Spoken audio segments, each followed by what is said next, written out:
I do want to ask you, Brian, about this future plan for the O-line, because like Rob just alluded to, it's definitely been a topic of discussion around the Seahawks right now. What do you take from, what this O-line could look like when maybe Jalen Sundell does return? Yeah, that's a great question. I will say I don't think Sam Darnold compares to Jameis Winston, at least as a receiver. Or as a singer?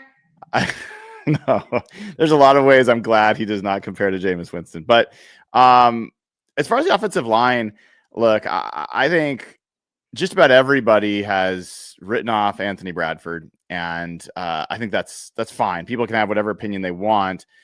This guy beat out all the competition over and over and over again, and he was not the guy that was expected to be the starter coming into the season. So if you don't think the coaching staff, based on what we've seen from Kobe Bryant, Drake Thomas, Josh Jobe, like on down the line, if you don't think they're looking for opportunities for guys that have proven themselves in practice to supplant other players, even good players, you're crazy. Like, you're not paying attention. So if you don't think the coaching staff has noticed that Anthony Bradford is maybe the weaker link on that offensive line, I think that's also not real. But what I do believe is that Olu Oluwatimi has come in and played credible center, like not incredible, but credible center. And the run game has actually improved while he's been in there. That might be a coincidence, might not. And I think there will be a question for the coaching staff. Mike McDonald has said it openly that, well, Jalen Sundell, before this injury, he was the backup guard. If there was an injury at guard, he was going to slide out and Olu was going to play center. That's known. So now I think they will consider that when Jalen Sundell comes back. But here's the thing everyone might be like, oh, great, finally. It's late in the year. This is your last game against a losing team.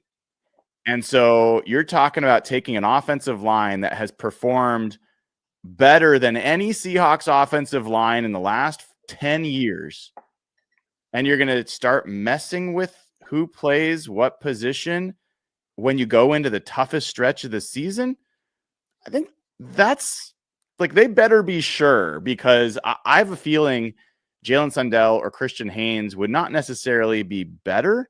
They would just have different problems. Maybe that would end up being better overall, but I don't think they've got, Steve Hutchinson sitting on the bench ready to come in and be a Pro Bowl right guard. So we'll see. I think it's all possible, but I have some questions about whether it's going to work. Yeah, Mike, I do want to make sure we get to some Seahawks key injury updates, but what are your thoughts on just the future of this O-line? Yeah, I mean, I do think they could have just some issues in general with teams copying a little bit of the philosophy that the Vikings use. I might write about that this week too. No one's going to copy the Vikings. You can't really do that. It takes longer than a couple of days of practice to become Brian Flores. But the making Sam have to think a little bit, taking away JSN, which they did a really, really great job of. I thought that stuff can be repeatable, and it only works though if Sam doesn't have time to get to the other guys. And you look at some of the protection breakdowns. It wasn't even a lot of just like Anthony Bradford getting beat. Like Abe got beat, Charles got beat, Nick Callerup just blew a block. So they had a bunch of problems in the protection. Who's that got beat by Van Ginkel? I think Barner. In the red zone. I think those are the 4 sacks. So and they just had a blown protection on a second, third down as well. So I am a little worried about that, no matter who plays, because that's just like communication stuff. Like, for instance, the strip sack, that could have been anybody. If you don't block who you're supposed to, Sam could fumble the ball. So I think the O-line is like really good. Like, just from a pure talent standpoint, they block really well. They're blocking better currently in the run game in particular. So like talent wise, it's really just like communication. Make sure everybody's on the same page. You can shake up the line and do that. I don't really think it matters much. Just in general, it's just giving Sam time and not getting confused, because that really seems like when they get in trouble. It's like, think of all the time Sam has had to make an off-script play because someone got right in his face. He's made some good decisions doing that. The Steelers play to AJ comes to mind. He had one against the Saints as well, to Jackson early.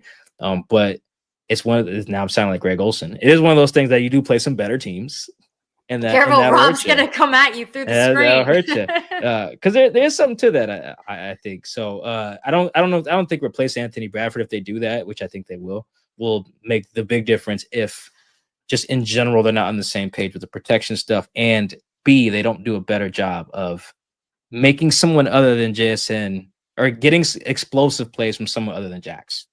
And I think they did enough to win the game. That's true. That's great. That's what they're supposed to do. But that you need other explosives from somebody else. You just need to, because I think other teams are going to be like, all right, we're about to triple team 11. Now what? And if they don't have a good now what, that could be a problem. So we're just saying, somebody get it done. Somebody protect our quarterback. We don't really care who it is, but we do care about if we'll be back in Julian Love and the game coming up on Sunday.